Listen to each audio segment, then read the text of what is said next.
Hi there. Thank you for joining me on the Passionative podcast, where we talk about following your passion, creativity, and doing what you love. This is your host Sagar Mehta, and my guest today is Daniel Wendler. Daniel is the author of Improve Your Social Skills, which teaches socially awkward people, like me, the basics of conversation and body language and how to build your own community of good friends. Dan himself struggled with rejection, bullying, and being the outcast throughout his childhood, and only found out later that he had Asperger's syndrome. Once he found out the reason behind his own social awkwardness, though, he took it upon himself to learn how to be better at holding conversations and forming lasting friendships. Since then, he has spoken at TEDx about his life with Asperger's and has written two well-reviewed Kindle books on communication and social skills. So welcome, Dan. How are you today? I'm doing great. Thanks for having me on the show. It's great to have you here. I actually found your TEDx talk through a friend of a friend, and we were just going back and forth about the ideas that you were mentioning it in there, and that's how I came about the idea that I should possibly talk to you and talk about your journey in the past couple of years. So I'll begin with the TED Talks itself. I was just watching it again before the interview, and something you said in there stood out to me. You mentioned that we seem to have this culture of holding up our happy faces all the time, and that creates a lot of pressure on us. So how do you think that affects people and their relationships, even if they're generally good at social skills? Yeah, I think that it can have a variety of impacts on our relationships. I think probably the biggest impact is that it can make it so that we never fully feel connected to other people because even when we're spending time with friends, we can still have this experience of feeling alone in a room full of people because we're never really opening up about ourselves to the other people that we're with. And so if we're kind of playing an act and we're sort of like playing a role when we're with other people, then that doesn't give them the opportunity to be intimate with us in the way that we find emotionally satisfying. And so I think that's one of the biggest impacts. I think one of the other impacts is that you have a lot of conflict that happens just because people aren't honest with each other. And so maybe somebody else does something that irritates me, or I would like somebody to do something different. And instead of just coming out and asking them for the thing that I need, I kind of dance around the issue and I'm not really honest about what I actually need. And this can cause conflicts to just drag out for a long time because I'm just never direct with how I communicate. And obviously there's a difference between being direct and being blunt. And you want to be Yes. polite in how you communicate, no matter what. But you do need, if you have a good friend, you should feel the ability to be honest with them and to ask them for what you need. And oftentimes people don't.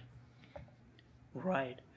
So how did improve your social skills come about? Where does this fit into the whole picture of how you got around to it, and when did it become important to you? When did you think that this is something you could help out people with? Sure. So improve your social skills. I had the idea for it way back in 2011 when I really wanted to find some way that I could take what I had been learning and share it with other people, but I just couldn't figure out an idea that seemed like it would scale. Like I thought about would I go and I speak at groups, but how do you find a group to talk to? And I thought about, do I write a book? But then, how do you find a publisher? And so I just was very stuck and not sure what to do. And then I had a colleague tell me, well, why not make a website? And the more I thought about that idea, the more that it appealed to me. And so I sat down and I started writing the Improve Your Social Skills Guide. And initially, it just lived in a Word document. Okay. But then eventually, as I got enough content, then I decided to get a website. I decided to put it online, and I worked really hard and got it all ready. And so then on January 1st, 2012, I hit publish on the website and I put it out there. And so really it came from this idea where I said, you know what, the things that I've learned from my own life, I can share with other people. From there, it was just a matter of figuring out what is the best way to share my knowledge with others and then putting in the work to make that happen. And at first, I didn't really expect it would get a lot of traction. I was only getting a handful of visitors every day. Um, and but over time it really started to take off. I started to get more and more people that were coming to the site. I started to get more and more people emailing me and asking for help or asking if I could give them advice. And it's become one of the most important parts of my life, partially because it's a business and it helps provide some income for me, and partially because I feel like it allows me to create an impact to people all around the world. Like I'll get emails from people on different continents telling me that my writing has really impacted them, and that just feels very meaningful to me. And so I intend to keep the site going for as long as I can. That's good. Actually, I have friends that I've recommended improve your social skills to the website as well as the book, and I just love how much you give away just right on the website, even the basics of conversation and stuff like that that people would probably hold back. And this was also in your TED talk where you said that you just give away, and I was reading about it on your bio and other articles you've written that you're more about giving away something so that people would rather use it, and instead of putting it behind a paywall and not letting more people use it, which I think works in your favor as well as in their favor. Right. Yeah. I mean, I think that you could potentially it's a part of my business strategy where I build more loyalty among my visitors because I give things away for free. Um, but I think it's also just an ethical thing. Like I think that the content that I offer has the potential to really help people, and I don't want somebody.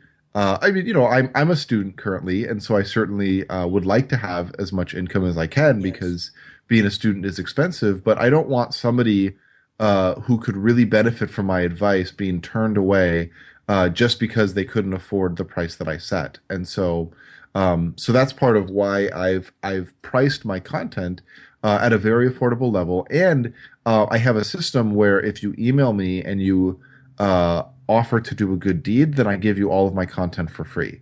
And I haven't seen anybody else out there that does that. A lot of the other social skills people are charging, 30, 50, 100, $300 for their content. Honestly, I think my content is better than theirs. Like, I'll just come out and say it. I think that, like, when I look at the other stuff that's out there, I think that I have something that is better than the other self-help gurus. At least the folks that you're going to find online that, you know, don't have an advanced degree, haven't done a ton of research, just the guys that have started a website and have gone out there. I think that my content is better than theirs, and I'm charging a fraction of the price.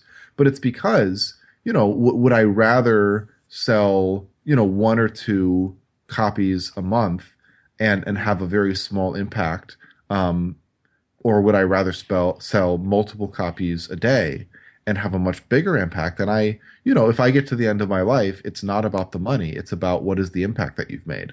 And I chose to go the route that I felt would make the bigger impact.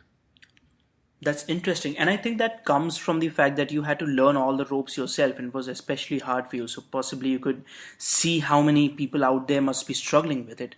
Hmm. And you also shared your experience about wanting someone to reach out to you, and you Hmm. recommend people do that for others as well, that there are people waiting for you to reach out to them and they don't even know it. Hmm. But then there's the fear and some ego attached to it that people may not take kindly to being interrupted or offered help. How do you think we can handle that? Yeah. So I think that there's two thoughts that I had immediately. And first is that some people will respond negatively when you reach out to them. Like that's just a guarantee. Um, but it's kind of a guarantee in any area of life that no matter what you try, there's always going to be some risk of failure.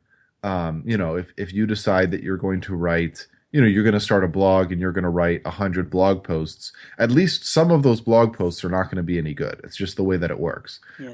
If you decide that, you're going to go and try to reach out to people, at least some of the people that you reach out to aren't going to be receptive to that. It's just the way that it works, but um, that shouldn't keep you from trying because, let's say you reach out to 10 people.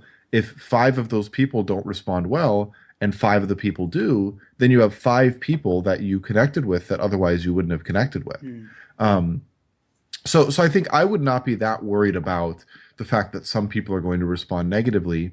That being said, I think that the thing that you can do that can really decrease the chance that people will respond negatively is to not reach out with an attitude of pity or an attitude where you're like rescuing the other person.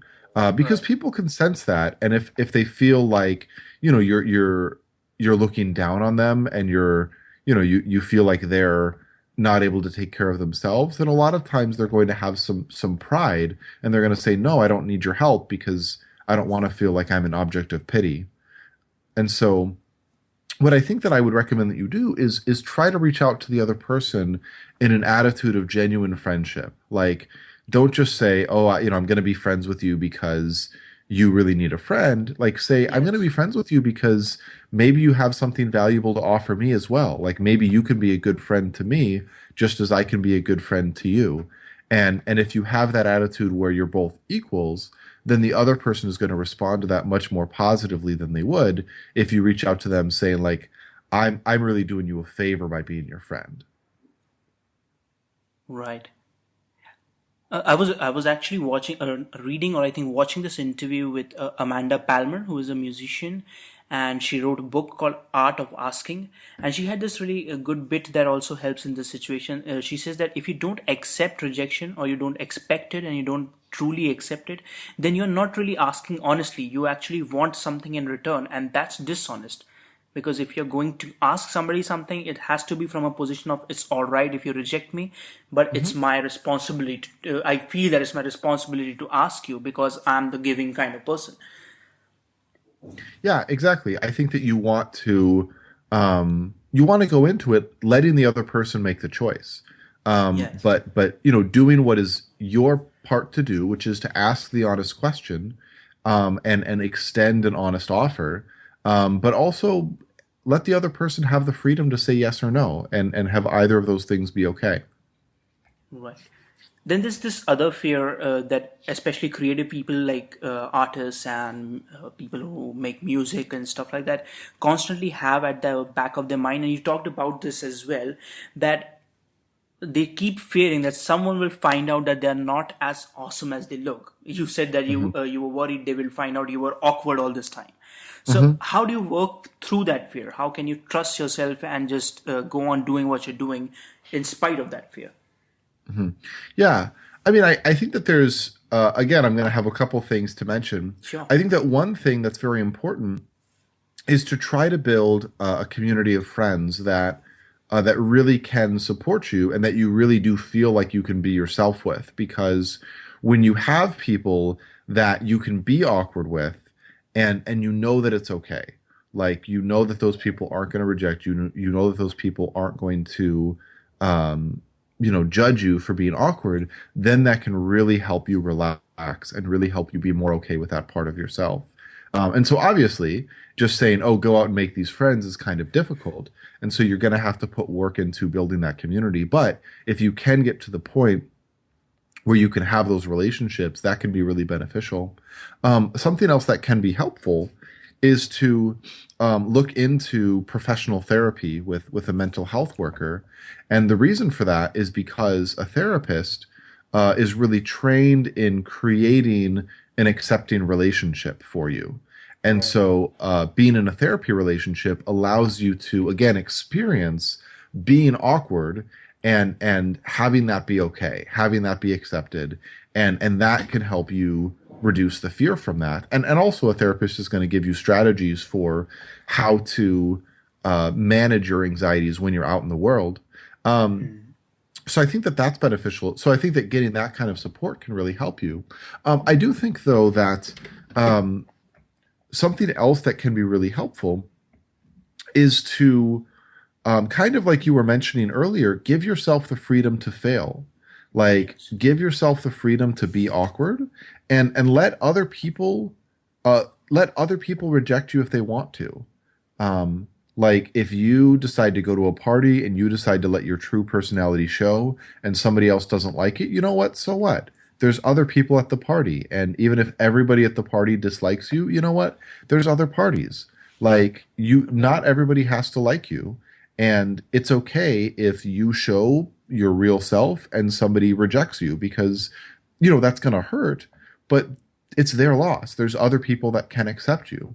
And, you want to use some common sense here. Like, I wouldn't say that you should bring your real awkward self to a job interview. I think that in those kinds of situations, you want to be as professional as possible. Yes. But if you are going out and trying to be social and trying to make real friends, then see what happens when you let your true personality out. And again, still be considerate of other people's feelings. Um, don't use showing your own personality as an excuse to be a jerk or to be mean to other Yeah. people.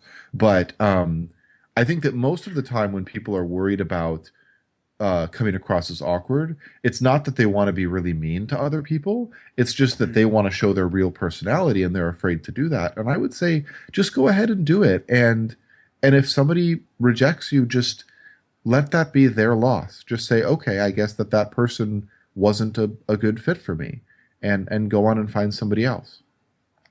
That's good as advice actually, because a lot of us, when we, especially in social situations, and even if we are creating or building something, we tend to criticize ourselves or our own work because it does not fit in with what we are used to seeing being accepted by Mhm. people, and so we try to change it, and that is I think the source of all the awkwardness in the first Mhm. place. But I mean, at least for creative work, the fact is, if you are producing something that's creative, a lot of times you're making it because nobody else has made something quite like it before. Like, and that's why you have this passion to create it. And Mm. it's very natural to have this thought that like maybe nobody is going to like this, maybe this is Yes. a bad thing. Who am I to be making this? But the fact is, those feelings never go away, and they're never worth listening to. Like I'm working on my third book right now, and every time that I sit down to type, I still have a voice in the back of my head that says, "Who are you to write this? Like who do you think you are that you could offer people advice and they would want to read it?" Like and I've written two books already. I've Yeah. had, you know, like thousands of people buy my previous books. I've had over 1 million people visit my website. People like what I have to read, or sorry, people like what I have to offer, and yet that voice is still there. And so, for those of you that are just starting out, and you're working on your first big project, and you've got that voice in the back of your head, that voice is always going to be there. And the fact that it's there doesn't mean that you should stop. In fact, it probably means that you should continue because I only get that voice when I'm working on something that's really meaningful. Like that voice doesn't show up when I decide I want to sit on the couch and watch TV. Yeah, That voice that's a doesn't good, show up. Yeah. yeah, that's a good test to go by. Yeah. So, I mean, and the fact is, you're not guaranteed anything. It's possible that the creative thing that you work on, you're going to hit publish and nobody's going to like it. But the fact is, if you do that, then even just the process of creating that thing is going to make you a better person. It's going to make you more creative. And then maybe the next thing that you create is the thing that will really take off. Um, Mm. so I think in life and in relationships, this fear that if you put yourself out there, you're going to be found wanting. I think that that's a false fear because, sure, sometimes you're going to publish something and it's going to be no good. Sometimes you're going to reach out to somebody and they're going to reject you. But if you keep going, I think you're going to find something that you can publish that's going to be really magnificent, and you're going to find people that really appreciate you for who you are. And you never will get there if you decide to give up and, sit on the couch and watch TV instead. Right. And I think with social media and cable TV or capitalism, we've also built this culture of consumption. And what that Hmm. does is that we never think in terms of giving. Anything that we do, it's always about what we will get out of it even before we go into it. Hmm. But you also talk about people wanting to that people should show up for other people and especially be there for the friends that you make in the process. How do you think Hmm. that I'm sure it helps the people you're helping out, but how do you think that helps ourselves, the person doing the giving? Hmm. Yeah. I just wanted to speak really quick first to your idea of, like producing versus consuming or giving Yeah. versus taking. I heard this article once. It was like written for, creative people, etc. And it basically just asked the question, how much of your time is spent consuming what other people have made versus making something yourself?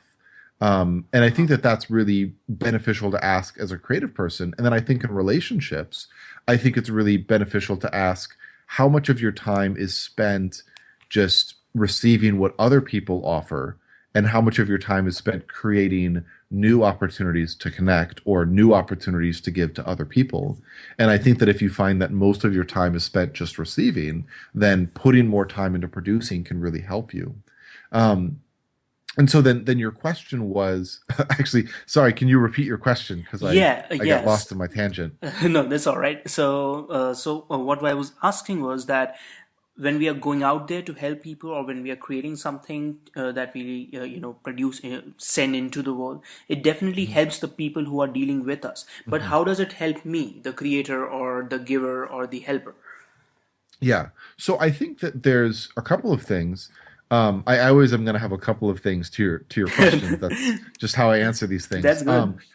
I think honestly, the first and the biggest thing is that it creates a sense of meaning, and it creates a sense of purpose. Because if you're just in life for yourself, like if you're only looking out for number one, if you only care about what happens to you, then that's a very lonely and shallow life, and it really is not a very meaningful life. And I think that at some level you're going to feel that. You're going to feel kind of empty. You're going to feel kind of like, you know, what is the point of my life? Because if your goal is to just try to experience as much success or as much pleasure as you can, like in the moment where you are receiving that success or receiving that pleasure, it's good. But in between that time, it feels kind of empty. Whereas if your life is about giving to other people, and you have these other people that you invest in, and you have these other things that you do where you're giving back to the world, then you have this sense of meaning and purpose where you say, like, my life is making an impact on the world, and Right. I'm a part of something greater than myself. And I think that human nature wants to be a part of that. I think that human nature wants to be able to contribute to to something bigger than just their own pleasure. Um, like I think, animals can go through their lives just trying to, like, eat and sleep and reproduce, but I think that humans have a desire for something deeper. And Yes. so I think giving to other people really lets you tap into that desire. I think it also leads to much better relationships, because if you I think that a lot of relationships are shallow because people never really help each other. But if you notice that a friend is sort of struggling, and you're able to ask them, like, hey, what's going on? Like, do you want to talk about your problem? Or, hey, can I come over and help? Um, I think that that leads to a greater sense of intimacy, because the other person can see that they don't have to have their guard up around you as much, that you are an okay person to be open with, and that leads to a greater sense of connection. And it also, I think, is going to encourage the other person to reach out to you and to try to help Right. you. And so you don't have to go through life as alone either. And I think that ties in with a lot of things, because when you're connected to yourself, and you're connected to what you actually like to do, and when you're being real with yourself and with others, it helps you build much better connections, like you said. Hmm. And I've seen that happen with me as well, because there was a time in my life where I wasn't very I kind of defined myself as an introvert, and I just accepted that I couldn't be, you know, helpful to others. I didn't have much to add, even though people would ask me for advice and it would come out at that moment. But I wasn't really in the giving mode before. But then with time, I've realized that as I've started to be real with people, and as I've started to be more open to them about my own feelings and also about their own feelings, it has the whole relationship, even though it has been around for a long time, it has somehow changed for the better. Hmm. And it was something that was had always been within reach, but it looked like it wasn't. But it's when you start doing it, it starts to look easier and get easier, and you have more real people around you. Hmm. Yeah, I agree 100%. Uh, I think that it's very easy to have these shallow, superficial friendships where you're never really open with the other person. And then if you decide to start opening up and start encouraging the other person to open up and start moving for that deeper level of intimacy, you'll be very surprised by what happens. Not everybody is going to want to do that with you. Some people are going to want to stay on a superficial level, but Yes. some people are going to be really hungry for that kind of connection. And if you sort of invite them into it, they're going to respond in a really powerful way. And that relationship is really going to take off. Like just to give an example, there is a guy that I'm friends with right now, and we've known each other for 2 years.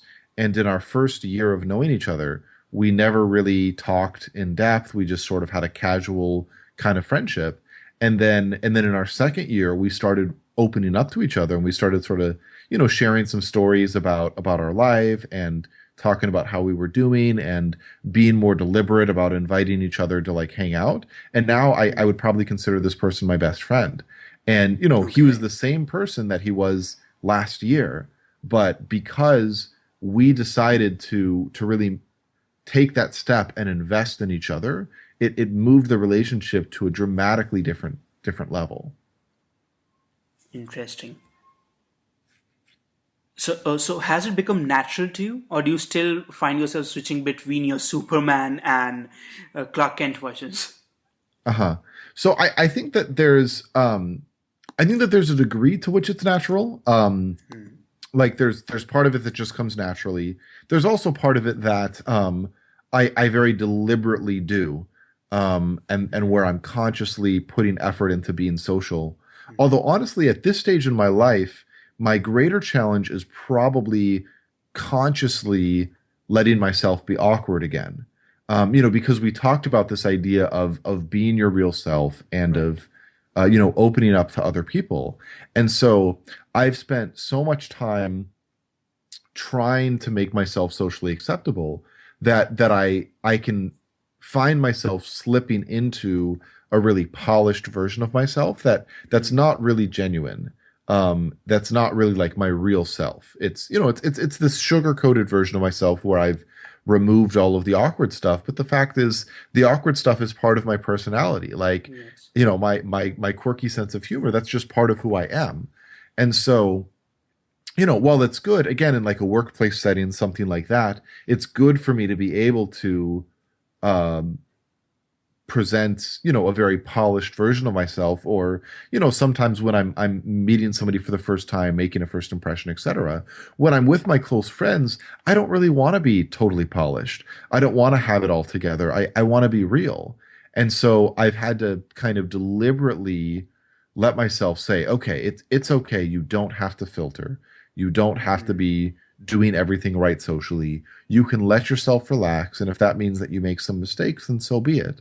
Your friends can handle it. And so that's actually been my greater challenge these days, is not, trying to be as social as I can, or as socially skilled as I can, but trying to be as open and vulnerable as I can. Right. And that, I think that also helps you kind of like rest a bit, because you have to work on the social stuff when you're out in the world. But with your inner circle, I call that the inner circle. Hmm. You can be yourself, just or no matter how you are actually, you can just be that version of you. And that, I think, is kind of like, taking a break, because when you Hmm. are when you don't have to put up a particular kind of face, you don't have to worry about so many things at the same time. And I think it helps relaxes you as well. Yeah, absolutely. Like I think, people talk about being introverts and extroverts. And the fact is, I think that everybody is an introvert or an extrovert. Well, and they use this idea of, introverts gain energy from being alone, extroverts gain energy from being with other people. And I don't think that anybody is truly an introvert or an extrovert. I think it just depends on the people that you're with. Like if you put me among my close friends, that's going to energize me. If you put me at a party full of strangers, that's going to drain my energy. And so, you're exactly right that having this inner circle that you can just be open with is so important, because that's a group of people that's going to energize you, and energize you even more than you can get just by being alone. Actually, I do agree with that introvert and extrovert part. I never thought that these were two extremes. I also think they are good labels to hide behind sometimes Hmm. when you don't want to go all the way and try out your other skills.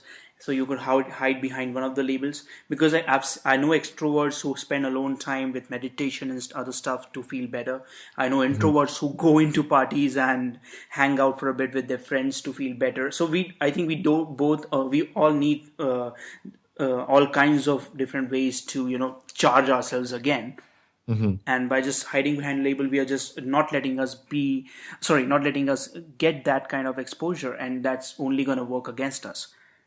Yeah, exactly. Like there's some people that say, "Oh, I can't do that. I'm an introvert or I'm shy or I'm awkward or whatever." But the fact is, you know, like human beings are we're very resilient and we're very good at learning. And so the fact is, um, it doesn't matter if you're shy. If you put the time and effort in, you can become a lot less shy. Doesn't matter if you feel like you're an introvert, you can still go to that party. It might be a little bit more work for you than your friend that considers himself an extrovert, but you can Hmm. still go. There's nothing stopping you from going. And so a lot of times, yeah, we do use these labels as excuses when in reality there's nothing stopping us from going and doing the thing that we're afraid of. It's just that we're afraid of it. A lot of times I think people also do that do I'm sorry, a lot of times I think people also hide behind those labels, because like for example, for an introvert, going to a party is almost as if they are giving up on their identity, this character that Hmm. they identify with. Or if somebody is an extrovert, for example, and them spending time alone on meditation or some kind of creative work, I think that's because they don't try to not do that, because that does not go with their image that they have of themselves and that people have of them. So that's Hmm. another thing that might stop people. Yeah. Yeah. But I guess that I would, if somebody like that is listening, I guess I would just ask them, would you rather have the identity of an introvert or an extrovert, or would you rather have the identity of somebody that's not bound by labels? You know, That's a good one. like because I think that uh yeah, like I used to think of myself as a nerd, and that was Hmm. kind of an identity thing that I took pride in. I was like, yeah, like I'm a nerd, nerd power, woo. But that label ended up being limiting for me because it would keep me from doing things that I wanted to do, because I'm like, oh, like I'm a nerd, I can't do that. But now, like, I've started weightlifting, and that's something that actually has been really positive for me because it's helped with my energy, it's helped with my fitness. It feels good to, like, go in the gym and move some weights around and feel strong. And I'm never going to be a champion bodybuilder, but I'm stronger than I was when I started, and that feels really good. And that is not a nerdy thing to do. Right. Like that's something where in previous stages of my life I might have looked at that and said, I can't do that. That's just not who I am. But the fact is, who you are is up to you. If you decide I'm going to go and do this thing, then you're going to go and do that thing. Like your label, you know, like, and I feel like you're going to have a much richer life if you let yourself do the things you want to do, and let your identity be that I do the stuff that matters to me, rather than letting your idea be locked in this Exactly. label, Exactly. um, that's much more limiting. Right. Okay, Daniel, those are all the questions I have. It was such a pleasure talking to you, and thanks for doing this. Yeah, it was really a pleasure for me to be on the show. If you guys want to connect with me more, I recommend that you check out my website, improveyoursocialskills.com. I have a contact form on that website, and if you have a question and you fill out that contact form, I answer all of the reader mail that I get. I am a student, so I am pretty busy, so I don't answer it quickly, but I will answer your email. Just give me a couple weeks. And then, of course, if you want to, learn more, you can check out my TED Talk, or you can look up my books on Amazon.com and see what I have to say there. Awesome. Thanks for being here, Daniel. Have a good day. All right, thank you. Thank you for joining me on this episode of the Passionative podcast. I'm always happy to hear from you about your passion, your struggles, and your challenges. Simply go to Passionative.co and let's get talking. This is your host Sagar Mehta signing off. Stay awesome.